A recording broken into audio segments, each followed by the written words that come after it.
Quinta-feira. Tem um cara que fala sextou, né? Não sei o quê, mas aqui é quinta-feira. Como é que chama, Rô? Quinto.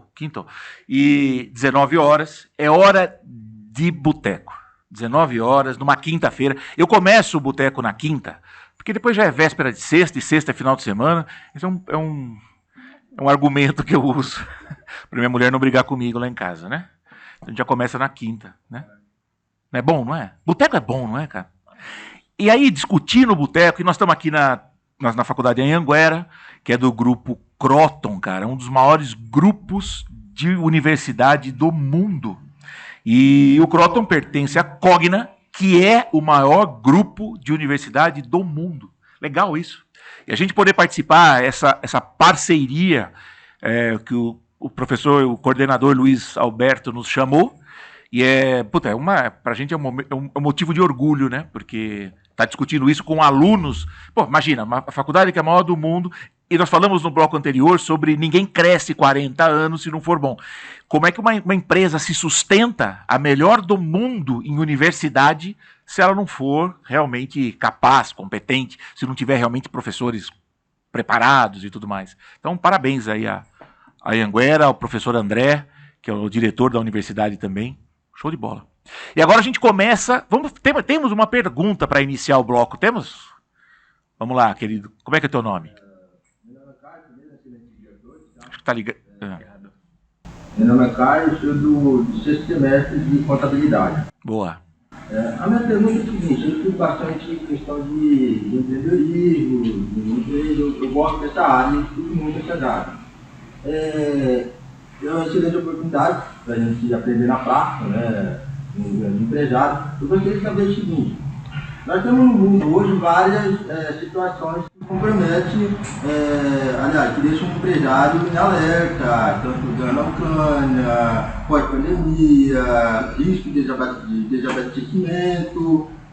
Aqui no Brasil, vou puxar agora para a área para a gente aqui. No Brasil, temos agora a questão da eleição, e isso acaba deixando as pessoas em alerta, as pessoas vão para vários polos, né? Fica polarizada a situação. Dentro do mercado, dentro do empresário, das empresas, essa parte das eleições afeta também o caixa, afeta a administração, afeta alguma área da empresa dentro da questão das eleições? Se afeta, como Legal. você lida com isso e como você se estrutura para passar por esse período? Olha isso. Legal. Muito obrigado. Pô, cara, principalmente o humor, né? Putz, o que tá rolando de briga, acho que nós nem precisamos entrar no assunto, mas assim, a briga tá absurda, isso atrapalha, assim, o cara virou pior do que briga de time, né? Cara, o Timão, tem Timão aí? Aê, garoto, olha lá. O Timão, quando perde, o pessoal fica puto, fica chateado e não sei o quê, agora a política tá pior, né? Como é que isso afeta, hein? Pra vocês ali tem uma diferença ou não? Pra gente tem. Se a gente for olhar no sentido contábil, a gente tem que ficar antenado para saber quais são os pontos que vai nos favorecer, né, financeiramente falando, as estratégias, né, de como é formas tributárias, etc. Mas é a questão do copo meio cheio e meio vazio, né? Então eu acho que toda dificuldade tem uma oportunidade. Então, por exemplo, nos nossos stories da loja, agora a gente está com uma ideia de fazer a propaganda de algum produto como se fosse um candidato. Né? Então assim, eu tô aproveitando que tá todo mundo falando de política, então deixa eu fazer uma brincadeira com isso, porque tá todo mundo vendo isso mesmo. Vote então, no tijolo. Exato, então eu quero fazer o quê? A nossa ideia lá é não só apresentar o produto, mas também trazer o entretenimento para a pessoa. Então eu consigo agregar vários públicos com relação a isso, né? Um empresário, um candidato neutro, né? Lógico. Perfeito. Desde a pessoa que realmente está interessada no meu produto, até um jovem que não tem intenção de comprar nada. Ô, Jonathan, mas você tem cara de candidato, cara, com esse topetinho, essa... Hã? Dá pra gente, né? Eu acho que... Bom, eu ia falar uma coisa agora, que eu ia falar que dá pra enganar bem, mas não tô querendo dizer nada. Né? Dá pra enganar bem político. Como... Mas no sentido, você tem cara de político mesmo, topetinho, todo arrumadinho, fala bem. Será que o político é assim? Eu acho. Será que é bom ter essa imagem? Então, não sei. Aí que tá, né? Dani, é sério isso também, né? Falar de política não é legal, né? É difícil. É difícil num ambiente como esse, né? Tentar trazer, mas você é uma influencer. Você influencia? Conta, né? De política eu não me envolvo. E as pessoas vão em casa. Questionam. Questionam, eu escuto, mas evento político mesmo eu não participo. É o meu estilo. Eu prefiro ficar neutra. Também não compartilho o que eu acho certo, o que eu acho errado de política, porque é difícil. Mas porque isso as te pessoas traria uma ajudam. imagem como... Desculpa, eu não lembro o nome do nosso aluno. Marcos? Caio. Como o Caio mencionou, isso afeta o teu trabalho de alguma forma? Afeta porque automaticamente eu apoiando o W ou o Y ou o X, qual que eu apoiar, os outros vão virar as costas. E assim, e é o cancelamento. E eu acho que nós, influencer, como você falou no começo, a gente influencia. Claro. E eu não tô preparada para influenciar tal deputado ou tal. Não é tua praia, né? Não é o meu estilo. E assim, eu sempre falo para os meus seguidores, antes de votar, fazem pesquisa. Na internet tem um monte de lugar que vocês podem fazer pesquisa das pessoas que vocês vão votar. Então, isso eu sempre falo, para fazer pesquisa. Mas eu mesmo falar, e quando eu vou em algum evento que tem político, eu saio assim, a francesa. Eu vou embora bem devagarzinho, porque eu não quero nem tirar foto.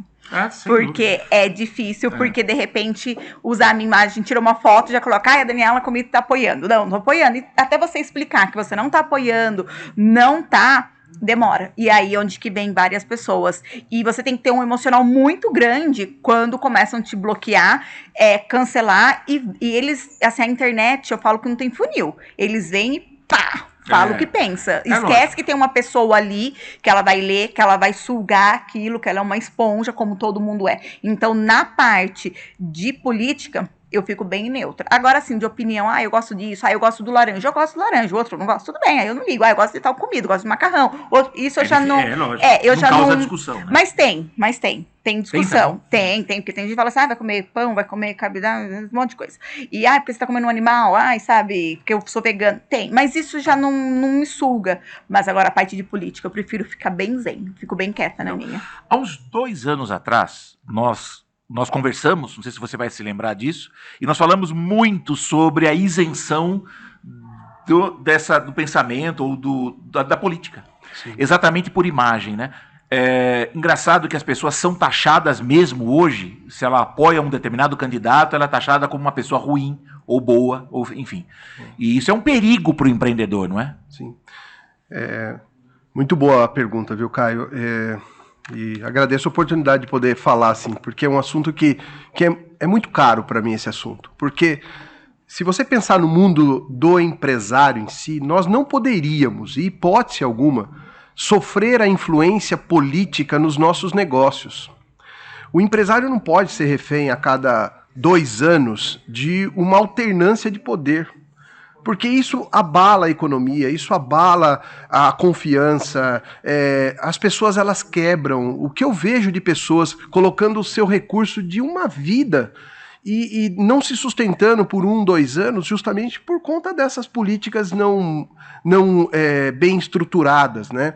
Nós não temos um plano de negócio para o Brasil. O Brasil não quebra porque nós somos muito ricos, nós somos, né, um país de muitas culturas e nós conseguimos transitar mercadorias. Eu vou no Ceasa, às vezes, buscar produtos lá para as escolas, né?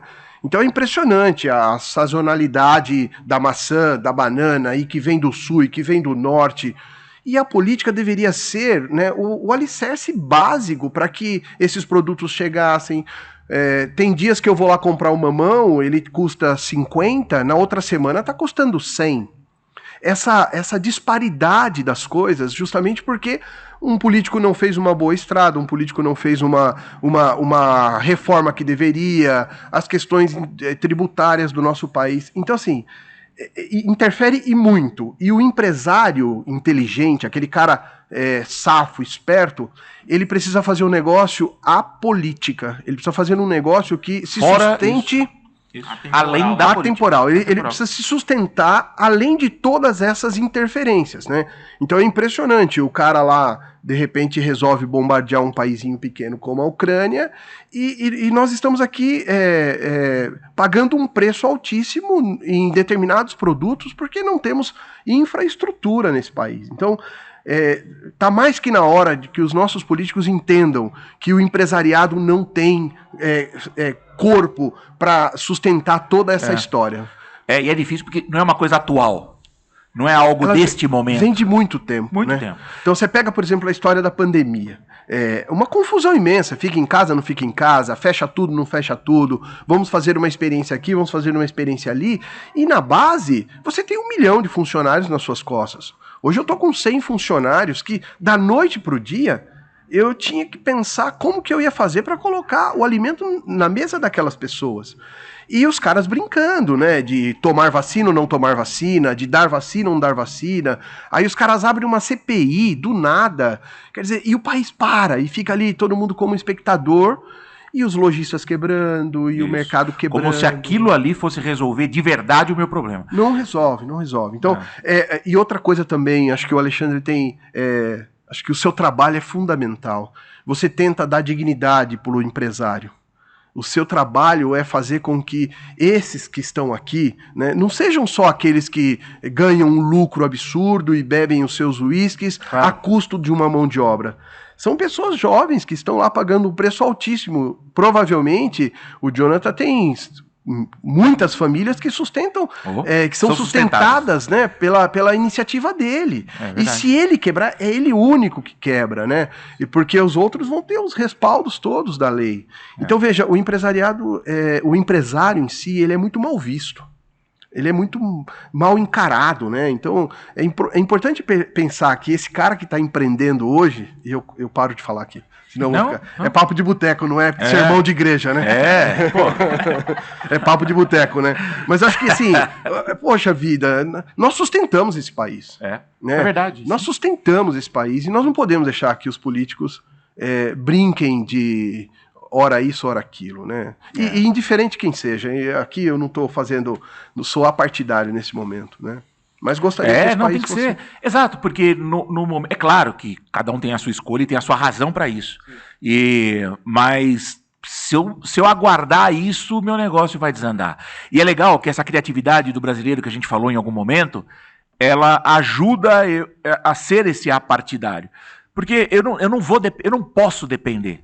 O tributo existe, é caro, sempre foi, vai continuar, e a questão é assim, cara, independente disso, o que eu vou fazer? É por isso que a formação dentro da universidade ela é tão importante, porque ela é a base, lógico. Claro que no dia a dia nós vamos deparar com situações muito diferentes, né? Mas a formação, do jeito que vocês fazem aqui, principalmente no grupo, é uma formação que vai se tornar realmente a essência deste empreendedor no futuro. Ou pelo menos do orientador ao empreendedor, né? O cara que vai orientar os empreendedores. E faz sentido sim, as pessoas são carentes de alguma informação. Todas as pessoas, todos os empresários, falando de empreendedorismo. E a gente tem que, muitas vezes, me virar. Eu sou obrigado a me virar. E é lógico, cara, fecha tudo, como você falou. Tá bom, e aí? Né? E nós estamos falando da pandemia, mas nós também podemos falar da parte contábil, né? Os contadores ficam... eu não queria ser contador nunca. Nunca, porque você tem que estar o tempo todo imaginando qual é a próxima canetada, né? Qual é a próxima jogada, e às vezes isso não cabe dentro da negociação que você está fazendo lá dos produtos, né? É isso. E aí fica o tempo todo, se você tiver mal assessorado com o contador... Você tá fadado a quebrar. E é engraçado assim, nós temos excelentes profissionais, mas nós temos aqueles que também são que não se atualizaram de tanta forma, que eu estou falando aqui de competência, não de amizade ou de segurança, estou falando de competência. É isso que você está mencionando, que você fala, cara, agora pode, agora eu posso contratar um funcionário, a parte trabalhista, por exemplo, que é o que nós vamos falar no último bloco. O cara agora pode contratar esse cara meio período, agora não pode. Agora eu posso dar folga, amanhã eu não posso. Agora eu tenho dinheiro, agora não tenho.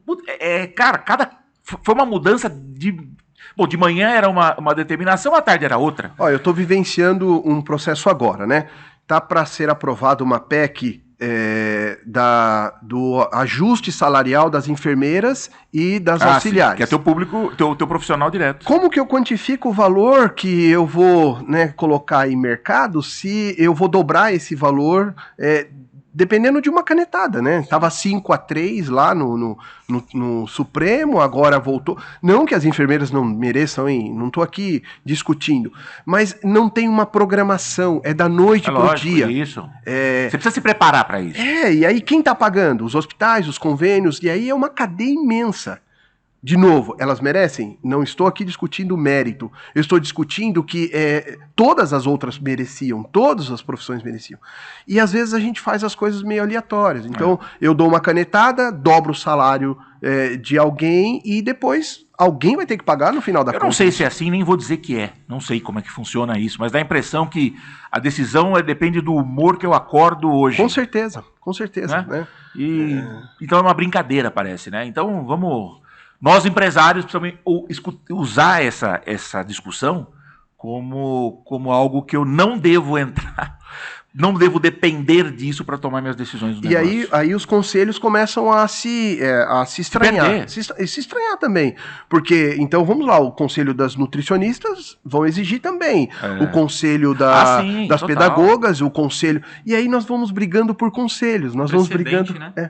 E aí a gente entra no assunto do bloco, que fala sobre informação. Você vê, essas informações são tão fanhas, vamos dizer assim, tão fanhas que a gente não tem uma informação segura para eu tomar decisão no meu negócio. Sim. A informação, essa é a ideia, e parabéns, Caio, aí pela colocação. É um assunto polêmico, mas interessantíssimo, porque o empreendedor convive com isso o tempo todo e está sofrendo apesar de tudo que está rolando, né? E, enfim, também com isso. Agora, nós temos uma linha dentro desse negócio que é a questão da informação. Nós precisamos de saber qual é a melhor proposta. Se eu vou defender eu acabo defendendo o outro. Existe uma ética aí por trás disso também. Se é no teu trabalho, né? No produto que você vai apresentar, enfim. Sei, o cliente, eu fiz uma condição para um cliente, não fiz para outro. Posso dar um desconto, não posso dar um desconto? Qual a decisão? A informação ela é base para a tomada de decisão. Esse é o caminho desse bloco. As informações são bases para que eu tome uma decisão segura no meu negócio. E aí você fala assim, bom, isso depende muitas vezes de controle, né? Cara, é impressionante, a gente chegou a fazer, nós batemos o número de 1.800 já faz um ano mais ou menos, hoje nós estamos próximo de 1.900 empresas em 25 anos que nós fizemos ao menos estudo. Não foi um projeto. Nós começamos como consultoria e hoje a gente não é mais consultoria, mas é uma empresa de apoio ao empreendedor, de reversão de quadro. Agora você fala assim, numa situação como um todo. No passado, nessas 1.800 e tantas empresas que a gente estudou, eu posso dizer sem nenhum erro que pelo menos 60% dessas empresas não tem nenhum controle. Nada. Quanto você faturou nos últimos 6 meses? Quer ver? Ó, pega aí o mês passado, põe 50. Não, pode pôr uns 55. O mês passado foi bom. É assim. É desse jeito, cara. É impressionante, é chato, é triste, mas é assim. Então, eu não tenho informação nenhuma. Aí eu entro no aspecto político ou tributário, e aí a questão do reclamar é constante, então eu fico com base num sonho. Eu tomo decisão e eu falo assim, não, mas o meu feeling é bom. Mas você está quebrado, amigo. Você está com um problema financeiro.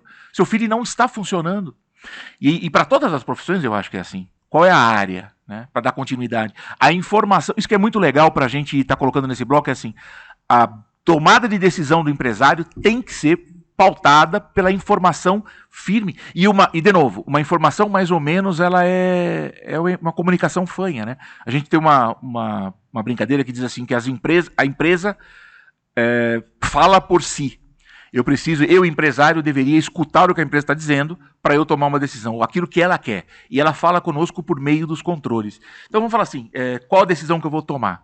O quanto você acha, vamos começar, pode ser por você, que a informação interfere, a qualidade da informação interfere no seu trabalho. Seja informação de qualquer coisa, de números, de grana, de dinheiro, de valores. na formação do preço do teu trabalho?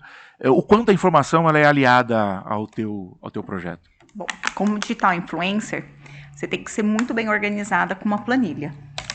Começa assim. Os seus gastos, o que você tem de gasto e o que você vai cobrar. Aí sim você começa a entender a sua empresa. Para formar o seu preço. Para formar o meu preço. E aí, desse preço, aí sim, a gente começa a cobrar e a negociar, entendeu? E aí, o que acontece? Você falando referente à parte, assim, que muitos empresários falam, quanto que você ganha, não sabe quanto que ganha. E isso é muito normal. E no meio digital também é assim. Eu conheço muitas amigas que falam, Dani, como você está contratando, imagina, que isso, como você está contratando uma pessoa para trabalhar na sua equipe? Eu falei, porque eu tenho uma planilha no Excel, porque ainda a parte digital influencer é muito novo, né? Tem a Boca Rosa, que está crescendo bastante, mas ela teve essa sacada e ela conseguiu, porque ela começou a estruturar. Então, na minha parte, eu sei o meu gasto, quanto que eu posso investir e o resultado que eu vou ter para poder cobrar. Mas isso começa com uma planilha, entendeu? Com uma planilha e ali colocando. E aí eu sei, tanto que você falou assim, mas o valor abaixa de um concorrente e tal. Eu tenho o meu valor, eu sei que até onde eu posso chegar para baixar.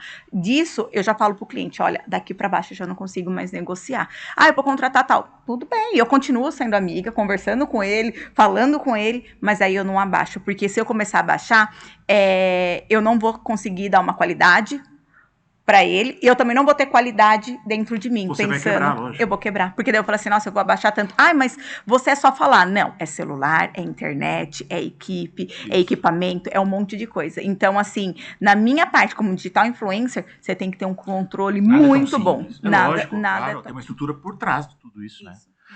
Agora, você vê assim, né, no segmento, no comércio, você vê, é um segmento, o da Dani é um segmento digital.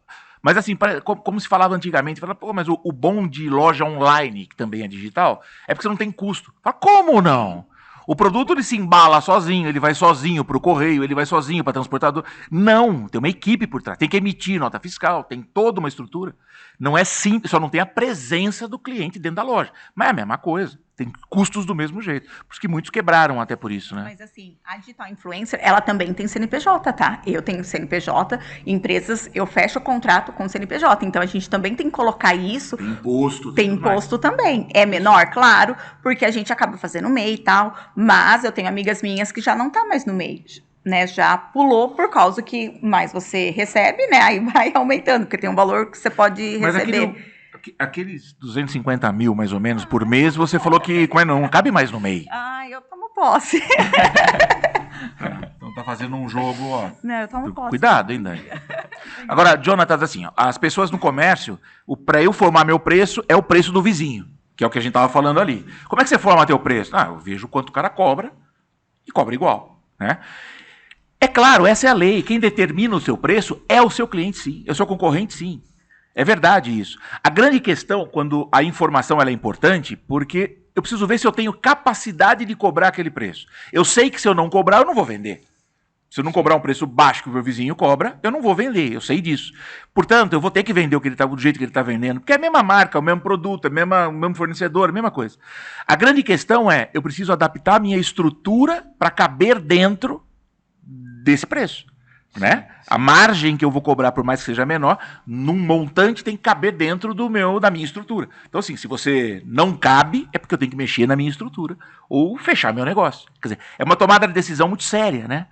E a gente viu que ali vocês formam sim o preço, né? Na verdade, olham para o concorrente, mas a gente fez um projeto há pouco tempo de adaptação total ali. Total. Como é que foi isso? A ideia é assim, né? Para vocês terem uma ideia de como a informação é importante, né? A gente sabe, né? Que nem eu disse, a empresa ela tem que servir, né? No meu ponto de vista, o empresário ele tem que servir, ele tem que atender alguma dor. E isso é muito bonito de se falar, mas a gente sabe que no final os números contam. E aonde que a informação ela é importante? Então, por exemplo, se eu vou fazer uma pesquisa de produto, se eu perguntar para o cliente, ele vai querer o mais barato. Será que é o certo? Suponhamos que eu pergunto sobre o preço de uma argamassa, o cliente vai me falar mais barata. Beleza, vou começar a vender essa argamassa mais barata. A questão é, o cliente que usa essa argamassa? Não é o pedreiro? Então será que minha pesquisa não é no pedreiro? Então olha aonde buscar a informação correta, no lugar correto, interfere nos meus números. Então a gente fica muito preocupado com isso, de fazer a pergunta certa para poder entender o indicador correto, para a gente não cair num desgaste e às vezes gastar uma energia numa coisa que no fundo a gente, por não ter olhado da forma correta, da maneira correta, para a pergunta correta, a gente perdeu tempo. É legal, a gente escuta muito de todo mundo, né? É engraçado isso também. Sabe aquele papo do meu cunhado falou? Cunhado já não é legal. Já é uma bosta, né? E aí você fala, porra, e aí o cara começa a falar tanta besteira, fala tanta coisa que você acaba levando, mas porque meu cunhado falou, porque disseram, porque não sei quem falou, porque não sei o que lá. E essa questão que você colocou agora de escutar, identificar quem é a pessoa, qual é a informação que me vale, isso é importante. Isso é fundamental. Eu vou escutar quem? Né? Pô, se é o pedreiro que usa, eu quero escutar o pedreiro, não o dono da obra, não o dono da casa. Né? Eu quero escutar quem trabalha com aquilo ali para ver se ele realmente funciona. Eu posso até vender aquela merda, falar, bicho, esse produto aqui não funciona, eu sei que você não quer, os pedreiros disseram que não funciona, mas não é por preço só não, cara, é porque ele falou que não presta. Mas isso é que e varia de produto critério também, né? Porque argamassa eu sei que é o pedreiro, mas e a tinta? Claro, cada não pessoa... É? Então agora, e o gabinete de banheiro? Já vai o cliente, não é mais o pintor, porque daí eu estou interessado no visual da casa, no que agrega para a pessoa. Isso, né? Então são perguntas específicas para as pessoas específicas. A gente tem que aprender a identificar. Tem uma coisa que a gente orienta, Paulo, os concorrentes assim, a visitar, aliás, os clientes a visitar concorrentes. Mesmo que não seja concorrente do bairro, você fala, eu vou visitar o concorrente do bairro, ele sabe que sou eu e pronto. Mas visita empresas semelhantes às tuas para ver exatamente o que esse cara está fazendo. Para plagiar? Não só, também. Mas para olhar o que esse cara está fazendo de bacana e de não bacana. Olha que interessante, é uma informação.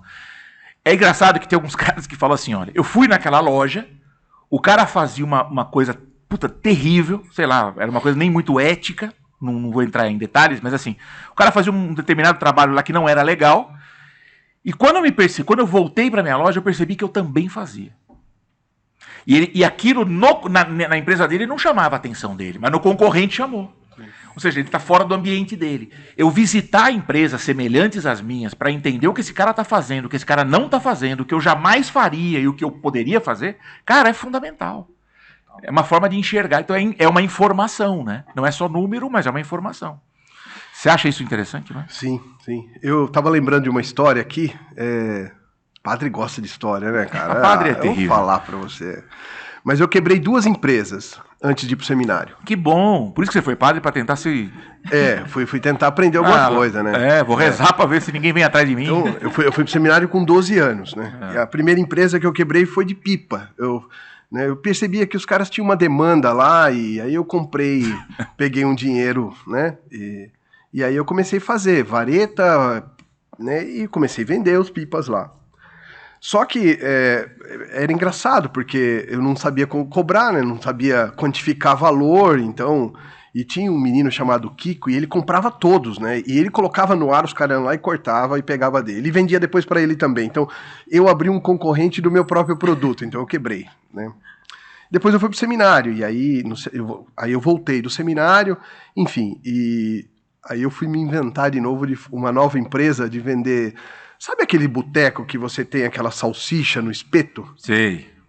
Eu tinha 15, 16 anos, eu falei, eu vou montar esse negócio, né? Fui lá na 25, comprei os potes, vinagre e tudo, né? Fiz 40 potes, entreguei. Os caras gostaram, comeram tudo no final de semana, né? Aí traz mais 40, né? E depois aí não consegue receber, porque não fiz, né? O cara vendeu e aí, enfim... Larguei mão disso. Você tomou um calote do cara. Tomei um calote de 80 potes de salsicha. Né? Tomou um calote na salsicha, se ferrou pela salsicha. Tomei um calote na salsicha. Aí eu fui ser padre. Aí eu falei, então, na verdade... E que também você não continuou. Não deu. Quebrou também sua vida? Não, fui bem. 17 anos. Mas o que você está dizendo, assim, com relação à informação que você necessita... desde um pequeno negócio até um negócio mais amplo, as informações, elas precisam ser lapidadas, né? O problema é que são muitas informações o tempo todo, né? E você não pode ficar refém dessas situações de quantidade de informação. Você tem que saber quantificar, mensurar, e uma palavra que você falou para mim é fundamental, o controle. Se você mantém controle sobre aquilo que você faz e conhece o mercado e a mercadoria, eu acho que o resultado ele é muito prazeroso, ele é produtivo. Agora, se você não tem tempo emocional para as informações, aí você vai acabar fazendo isso, dando o preço pela ideia, né? Foi isso o tempo que a gente falava, coloca 30%, não cabe mais. Não é assim que funciona. Não cabe mais. Dobra o preço do seu produto. Eu não sei se eu preciso dobrar é suficiente. Eu coloco... E às vezes a gente não sabe fazer conta. O empresário, olha aí, os estudantes, inclusive, nesse aspecto. Então o cara fala assim, porra, eu ganho 100%. Fala, pô, você ganha 100%? Cara, o cara só ganha 100% se ele ganhar o produto. Quanto você pagou pela água? Nada. Eu ganhei de presente. Eu vou vender pelo valor que eu quiser vender, é 100%. Mas quando você dobra o preço e está vendendo esse mercadoria, 50%. É 50% que eu estou ganhando, não é 100%. Eu coloco 100% e ganho 50%. Brincadeira besta, mas isso é impressionante. Eu tive um caso de um cliente também que falava exatamente isso. Olha, eu não conto para minha mulher, não conta para ninguém isso, hein? Você que está assistindo. Não fala porque isso aqui é sério, não vou falar quem é o cara. Mas assim, olha, ele vendia combustível, posto de gasolina. Então ele vendia... A gasolina ele avisava a família dele quanto ele vendeu e não sei o que e tudo mais. A parte de lubrificantes ele não avisava. Ele falava assim, eu vou usar para minha putaria. Você acredita nisso? Caixa 2. Caixa 2. Então ele separava, ele falava assim, olha, eu ganho 80% no lubrificante. Eu falei, verdade? Ele falou assim, então eu colocava 80% de valor que ele vendia. Se ele vendesse 10 mil, ele colocava 8 mil numa caixinha para ele usar para as putarias que ele falava que era. Ele chamava assim, não sei eu que estou inventando. E aí eu falei para eu fazer conta para ele, como é que você faz? Você compra por 10, vende por quanto? Eu estou vendendo por 18, ganho 80%. Eu falei, então o senhor vai ter que usar menos dinheiro na sua putaria. E aí ele cancelou o nosso contrato, acho que foi por causa disso, né? Diminuir a farra dele. Mas a verdade é isso, a gente quebra sem saber por que quebrou. Por falta de informação, por falta de controle certo. Uma coisa. Outra coisa, eu preciso ter sistema? Claro, facilita a minha vida. Mas se eu não tiver sistema, funciona? Funciona. Eu tenho cliente hoje vendendo 4 milhões de reais por mês, que o contas a pagar dele é em agenda. Você tem noção? E aí ele fala assim, e qual é o problema? Ele se sustenta há 60 anos, com lucro, tem patrimônio, é um cara extremamente grande, controlando em agenda. Ele faz cheque, quer pagar as contas no caixa. Os bancos ficam putos com ele. Mas ele fatura 4 milhões, ele faz, e o banco fica me reclamando. Se ele for cobrar, o senhor avisa que eu arrumo outro banco pro senhor. Todo mundo quer a conta do senhor. Você sabe que uma coisa que... Esses dias eu pedi para tirar a razão, né? Eu falei, tira a razão, por favor, para eu saber como que foi o mês passado, né? Não consegui entender nada. Porque uma que eu não conheço a área, né? E assim, e aí você vai, né, os estudantes de contabilidade vão entender isso, né? Você vai nas linhas, então é uma depreciação daqui, uma depreciação dali, e a hora que você vê, você não entende. É um jogo de xadrez para quem entende aquilo, né? O que a gente tem que fazer, o empresário? Ele tem que fazer a própria tabela dele. Esses dias eu estava olhando a linha cronológica de um tipo de produto que eu preciso consumir, e eu vi que ele aumentou significativamente. Pagava X, ele estava 5X. E aí eu fui descobrir que quando o financeiro pediu, né, uma cotação, o cara deu o menor preço. E isso é mais comum do que a gente possa imaginar. O cara deu um menor preço. Nós, então, trocamos de fornecedor. E o cara ficou amigo. E o cara ficou próximo da minha contas do comprador.